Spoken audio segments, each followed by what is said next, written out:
ছাত্রদলের আন্দোলনের ফসল 16 বছর 16.5 বছর বাংলাদেশ জাতীয়তাবাদী দল এদেশের ছাত্র সমাজ এদেশের গণতন্ত্র প্রতিষ্ঠিত করার জন্য 20 দলীয় জোটের নেতৃত্বে হাসিনা বিরোধী যে আন্দোলন সূচিত হয়েছিল সেই 5ই আগস্টে হাসিনা চুলের মতন পালিয়ে যেতে বাধ্য হয়েছে এবং তার পার্লামেন্ট তার মন্ত্রী পরিষদ এই পালিয়ে যেতে বাধ্য হয়েছে।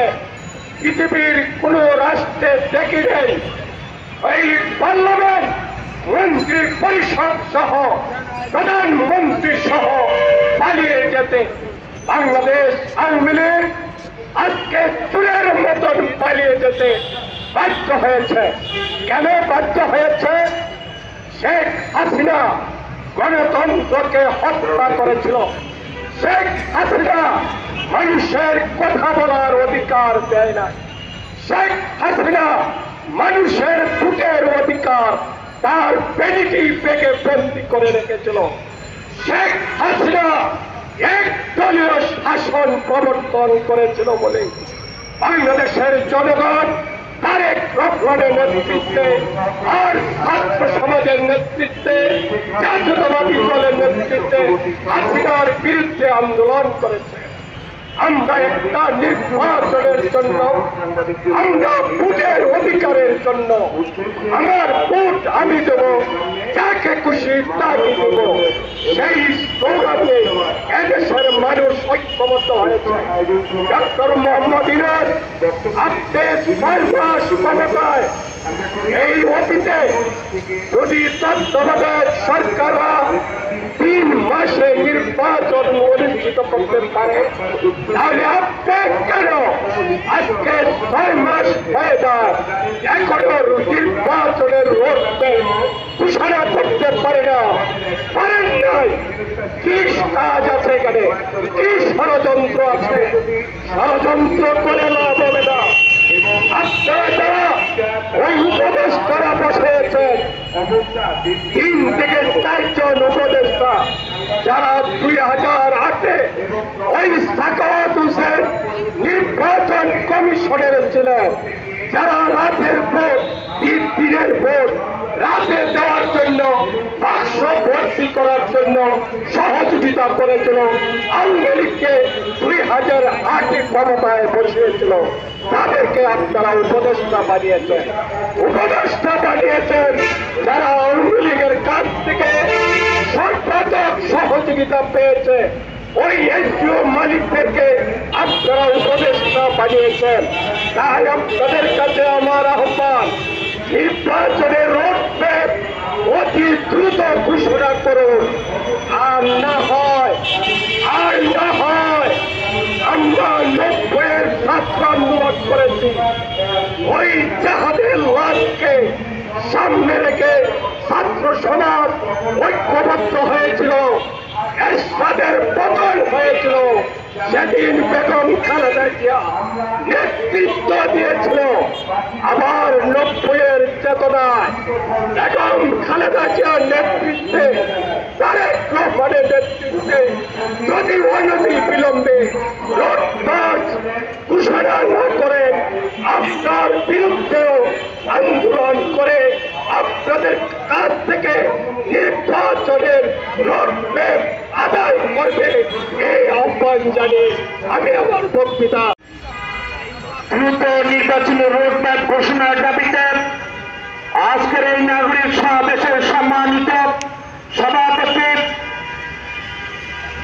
বিশিষ্ট সংগঠক জুমুরাত রহমান কবির ব্যাপারে উপস্থিত আজকের সভার প্রধান অতিথি আমাদের সকলের পরম শ্রদ্ধা বিএনপি জাতীয় নির্বাহী কমিটির সম্মানিত ভাইস চেয়ারম্যান অ্যাডভোকেট আহমেদ আজম সহ জাতীয় নেতৃবৃন্দ, সংগ্রামী বন্ধুরা আমার,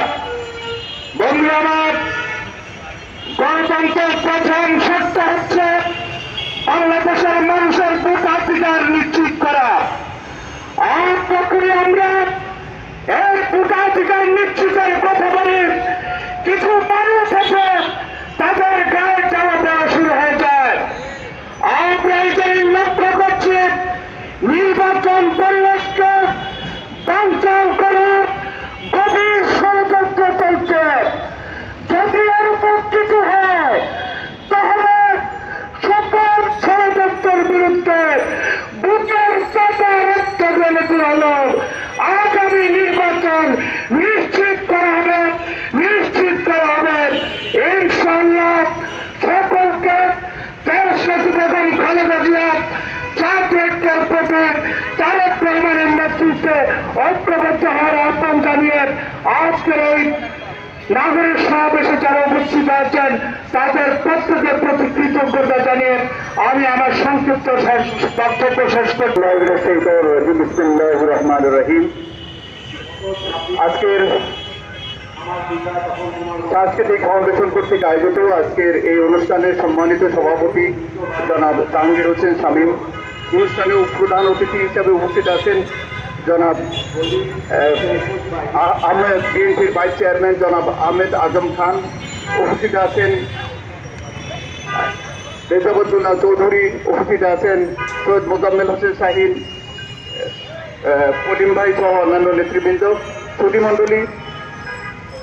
সুধীমণ্ডলী, আমরা মানে অনেক বেদনা এবং দুঃখের সাথে কিছু কথা বলতেই হয়। সেটা হচ্ছে গত রাতে 32 নম্বরের বাড়িতে গুলিয়ে দেওয়া হয়েছে। সেটা দুঃখের সাথে জানাচ্ছি না, মানে দুঃখ করতেছি এই কারণে এটাও আমাদের একটা হেরিটেজের অংশ, কিন্তু এটি রক্ষা করা সম্ভব হয় নাই এই কারণে যারা অনেক পাপ করে তাদের পাপের প্রায়শ্চিত্ত তো করতেই হয় এবং তাদের বংশধরদের জন্য তার জন্য একটা নসিহত হয়ে যায়।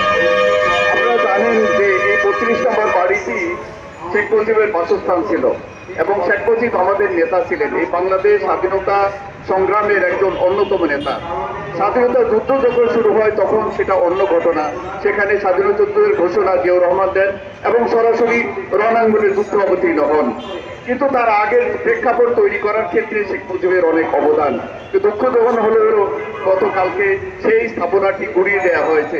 যারা দিয়েছে তারা ভালো করেছে না মন্দ করেছে সেটা ইতিহাস দেখবে, কিন্তু আমি যে কারণে এই জিনিসটা উল্লেখ করলাম সেটা হচ্ছে যখন জিয়াউর রহমান ক্ষমতা এলেন তিনি 32 নম্বর বাড়িতে যতগুলো জিনিসপত্র তার একটা তালিকা তৈরি করলেন এবং এগুলো যাতে বেহাত না হয়, নষ্ট না হয় সেদিকে নজর রাখলেন। এবং শেখ হাসিনা বাংলাদেশে 81 সালে প্রবেশ করার পরে তিনি তাকে সব জিনিসপত্র তাকে বুঝিয়ে দিলেন সম্মানের সাথে যে এই আপনার বাপ, এই আপনার জিনিসপত্র, এই আপনার ব্যবহৃত, আপনার বাপের বা আপনার মায়ের ব্যবহৃত জিনিসপত্র সবই ঠিক আছে কিনা আপনি দেখেন, যে এটা যেখানে ছিল সেভাবে তিনি বুঝে পেয়েছেন। মজার ব্যাপার হচ্ছে বা দুঃখজনক ব্যাপার হলো শেখ হাসিনা প্রবেশ করার 13 দিনের মাথায় সেই জনপ্রিয় জননন্দিত প্রেসিডেন্ট জিয়াউর রহমান হত্যার শিকার হন এবং এই হত্যার পিছনে সবাই জানেন যে শেখ হাসিনার অবদান আছে। আপনারা জানেন আমি যদি আপনার জন্য ভালো কাজ করি, আপনি যদি তার প্রতিদান ভালো না দিয়ে খারাপ দেন, তাহলে মনে রাখবেন এই খারাপের ফল ভোগ করেই দুনিয়া থেকে যেতে হবে। ম্যাডাম জিয়াকে তিনি তার এক কাপড়ে বাড়ি থেকে বের করে দিয়েছেন এবং জিয়া রহমান যেখানে শেখ মুজিবের সমস্ত জিনিসগুলো শেখ হাসিনাকে বুঝিয়ে দিয়েছেন, সেখানে শেখ হাসিনা কি শেখ খালেদা জিয়ার সমস্ত জিনিসগুলো তার স্বামীর কালের ব্যবহৃত জিনিসগুলো তাকে বুঝিয়ে দিতে পারতেন না, অথবা সেগুলো আলাদা জায়গায় সংরক্ষণ করতে পারতেন না, করেন নাই। এমন একটা ফেসিবাদী আচরণ করেছেন মনে হচ্ছিল দুনিয়াতে তার চেয়ে প্রচন্ড প্রতাপশালী আর কেউ নেই। কিন্তু তিনি যখন ক্ষমতা হারালেন কোথায় গেল তার সেই প্রতাপ, সেই অহংকার?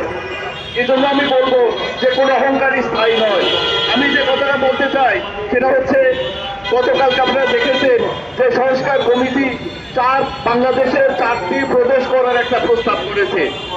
আবার কিছুদিন না হবে ভোট দিলাম আমার রহিম রে, আপনার এমপি হইল করিম, ভোট দিলাম সাদেক আলী রে, আপনার এমপি হইল আফাজউদ্দিন।